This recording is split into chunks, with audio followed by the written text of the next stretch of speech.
Ito po mga bossing ko, ang isa sa mga paborito ko na gawin mga bossing. Ito po ay ang pinaghalong bigas at ganoon din po ang asin. Nasubukan nyo na po ba na gawin po ito? Ito po isa sa mga sikreto upang sa ganon, higit kayo na maka-attract ng swerte.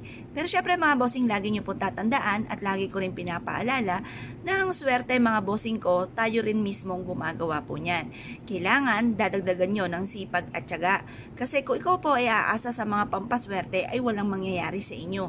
Pero kung kayo po ay napakasipag, kayo po ay madiskarte, hindi nakakalimot magdasal at parang piling po ninyo ay palagi pa rin kayo minamalas, diyan papasok naman ang mga pampaswerte.